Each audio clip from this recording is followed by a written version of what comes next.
اے میرے محبوب، تیرا کام یہ ہے کہ جو حق ہو اس کو کھول کھول کر بیان کر، یہ نہ دیکھ کہ لوگوں کی پیشانیوں پہ مسکراہٹ آتی ہے کہ سلوٹیں پڑتی ہیں۔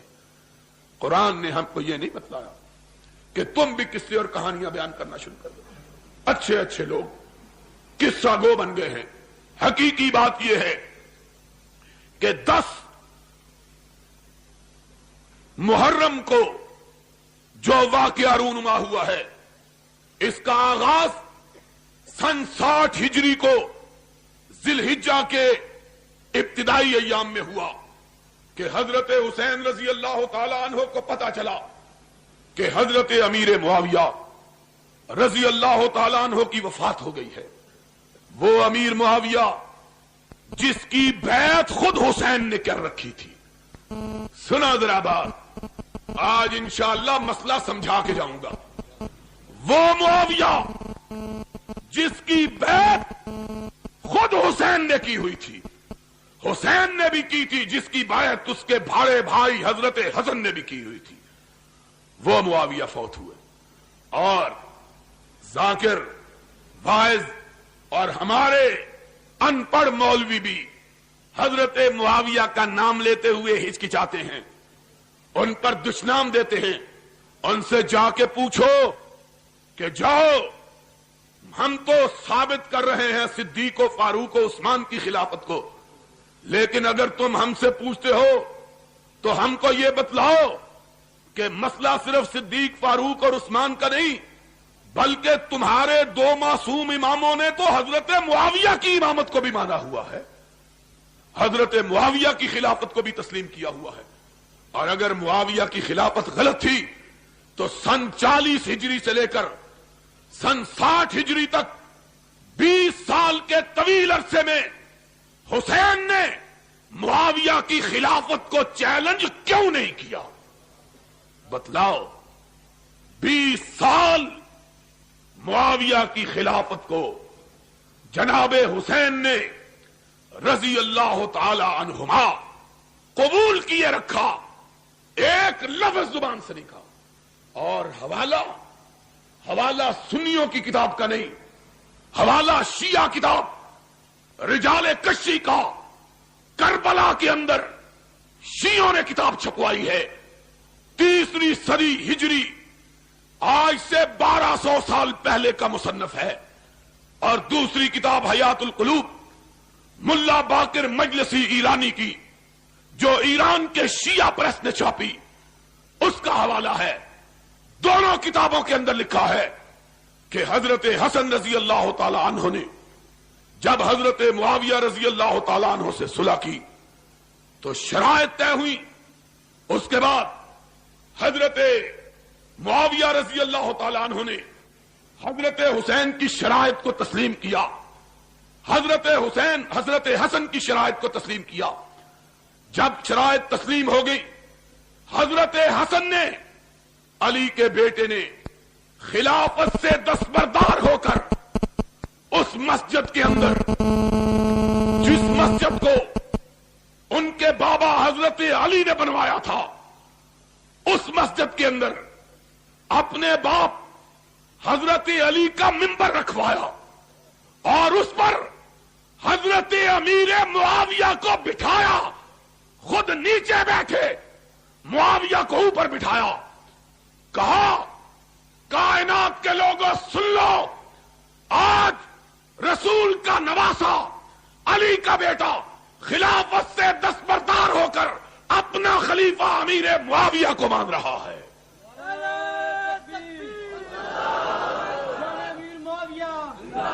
یہ حضرت حسن رضی اللہ تعالیٰ عنہ نے کیا۔ جاؤ، یہ تمہاری دونوں کتابوں کا حوالہ۔ خود اکیلے نہیں آئے، حسین کو ساتھ لے کے آئے، حسین کو ساتھ لے کے آئے۔ اپنی فوجوں کا کمانڈر قیس ابن سعد ابن عبادہ وہ بھی ساتھ ہے۔ کہا امیر معاویہ رضی اللہ تعالی عنہ میرا امام ہے۔ پھر حسین کی طرف دیکھا، اس حسین کی طرف جن کا نام نامی اس میں گرامی لے کر تم صدیق و فاروق پہ کیچڑ اچھالتے ہو.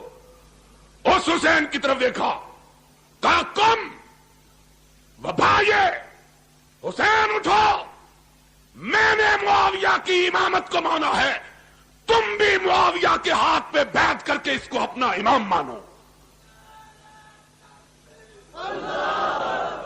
حضرت حسین اٹھے, حسن کے بعد حضرت امیر معاویہ کی بیعت کی, پھر اپنے کمانڈر ان چیف کو حکم دیا, اٹھو معاویہ کی بیعت کرو. یہ فوجی آدمی تھا, اور فوجیوں کا دماغ ذرا تھوڑا سا بولو موٹا ہی ہوندا ہے. انہاں دا بستر چوک کے ہی سٹو تے انہاں نوں سمجھ آوندی ہے, اپنے آپ جان نوں تیار نہیں ہوندے. کہا, اور آج اسمبلی کے اندر اسلام کا نام لے کر وہ بل پیش کیا گیا ہے جس میں یہ کہا گیا ہے کہ ضیاء الحق اگر اسلام کے خلاف بھی بات کرے تو اس کو دنیا کی کسی عدالت میں چیلنج نہیں کیا جا سکتا. یہ اسلام ہے. اور محمد الرسول اللہ صلی اللہ علیہ وسلم کا لایا ہوا اسلام کیا تھا؟ وہ جس کا اظہار صدیق اکبر نے کیا تھا, اذا قمت واستقمت فاعینونی واذا وجدت فقومونی. لوگوں, قرآن و سنت کے مطابق بات کروں تو میری مدد کرنا, قرآن و سنت کے خلاف ہٹ جاؤں تو مجھ کو پکڑ کر میرے سر کو سیدھا کر دینا. یہ صدیق کہتا ہے, اور ضیاء الحق صدیق اکبر سے بھی بڑا ہو گیا ہے معاذ اللہ. اور وہ مولوی غیرت سیاری جو اس کے باوجود اس بل کو تسلیم کرنے اور اس پر دستخط کرنے کے لیے تیار, کہا ہے کہ اس بل کو کسی شرعی عدالت میں بھی چیلنج نہیں کیا جا. سن لو, ساری کائنات تمہارے بل کو مان لے, خدا کے فضل و کرم سے قرآن و سنت کو ماننے والے اہل حدیث اس بل کو نہیں مانیں گے اور قرآن و سنت کے خلاف کسی آواز کو گوارا نہیں کریں گے انشاءاللہ العزیز. تو بات میں کہہ رہا تھا, کہا اٹھو بیعت کرو. فوجی آدمی تھا, ادھر دیکھا ادھر دیکھا, اب کیا کروں؟ حضرت حسین کی طرف دیکھتا. تیری کتاب کا حوالہ میں کہا کرتا ہوں, انہی کی محفل سوارتا ہوں, چراغ میرا ہے رات ان کی, انہی کے مطلب کی کہہ رہا ہوں, زبان میری ہے بات ان کی. جاؤ, اگر کوئی شیعہ دوست کھڑا ہے اسے کعبے کے رب کی قسم ہے, دنیا کے کسی ذاکر سے پوچھے, اگر کوئی ماں کا لال اس حوالے کو غلط ثابت کرے, لاہور میں بیٹھ کے کہتا ہوں, اپنی اس مسجد میں بیٹھ کے کہتا ہوں, منہ مانگا انعام دوں گا. اور اگر حوالہ سچا یا اپنی کتاب کو آگ لگا دے یا اپنے باطل عقیدے کو آگ لگا دے, ایک بات کو مان, یا اپنا عقیدہ چھوڑ دے یا اپنی کتابوں کو چھوڑ دے. تیری کتابوں کے اندر لکھا ہے کہ قیس ابن سعد ابن عبادہ نے حسین کی طرف دیکھا, کیا کروں؟ معاویہ کھڑا ہے سامنے جس کے خلاف جنگیں لڑتا رہا ہوں, آج اس کے ہاتھ پہ کیسے بیعت کروں؟ حسین کی طرف دیکھا, حسین نے پلٹ کے جواب دیا, تیری کتاب کا حوالہ, کم فبائے فإنہ امامی. اٹھو کیس, میری طرف کیا دیکھ رہے ہو؟ اور جس کے ہاتھ پہ حسن و حسین نے بیعت کی وہ پوری کائنات کا امام ہے. دنیا کا کوئی شخص اس کی امامت کو مانے بغیر رہ سکتا نہیں. قم فبائے فإنہ امامی. اور جس کو تیرے دو معصوم اماموں نے امام مانا ہے, تو اس کا انکار کرنے کی جرات کیسے کرتا ہے؟ ان کے خلاف کیسے بات کرتا ہے؟ یا سیدھی طرح بات کہہ کہ تجھ کو اس بات کا علم ہے جس کو تیرے اماموں کا علم نہیں تھا, اور تو یا کہہ کہ تو حق پر ہے اور تیرے امام حق پر نہیں تھے, معاذ اللہ. پھر وہ عقیدہ عصمت کا باقی رہتا. عقیدہ امامت کے لیے یہ ہے کہ امام وہ ہوتا ہے جس سے کوئی غلطی ہو سکتی، اور اس سے ان دو ہے، ایک بھی امام نہیں، کتنے امام؟ ایک حسن اور دوسرا، دونوں نے بیعت کی۔ تو بات یہ کہہ رہا تھا سن 60 ہجری میں، اور باتیں بتلاؤں تو پھر سن لو۔ آج تعلق کا عالم یہ تھا، آج باتیں کرتے ہیں مروان کی، عبد الملک کی اور حضرت امیر معاویہ کی۔ جاؤ اپنی کتابوں کو اٹھا کے دیکھو، 20 سال حضرت معاویہ رضی اللہ تعالیٰ عنہ نے حکومت کی ہے۔ کتنے سال؟ 20 برس بلا شرکت غیر حکمران اور خلیفۃ المسلمین اور امیر المومنین رہے ہیں۔ حسین بھی ان کی رعایا اور حسن بھی ان کی رعایا، بس رعایا۔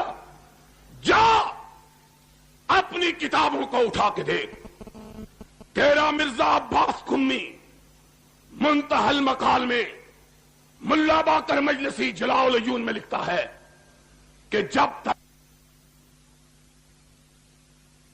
السلام علیکم ورحمۃ اللہ وبرکاتہ۔ یہ تقریر آپ دعوت قرآن و حدیث چینل سے سماعت فرما رہے ہیں۔ تمام اکابر جید علماء اہل حدیث کی تقریروں کا واحد چینل دعوت قرآن و حدیث، دعوت قرآن و حدیث۔ السلام علیکم ورحمۃ اللہ وبرکاتہ۔ اور نمازیں امیر معاویہ کے مقرر کردہ گورنر مدینہ مروان کے پیچھے پڑتے رہے۔ حسن بھی حسین بھی نمازیں کس کے پیچھے پڑتے رہے؟ امیر معاویہ کے قائم کردہ گورنر مدینہ مروان کے پیچھے۔ آج باتیں کرتے ہیں مروان ایسا اور امیر معاویہ ایسا۔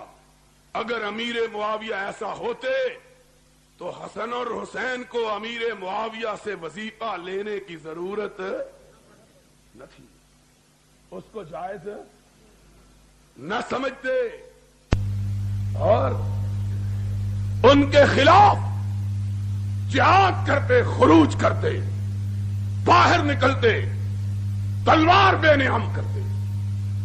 20 سال کے طویل عرصے میں ایک دفعہ، 20 سال کے طویل عرصے میں ایک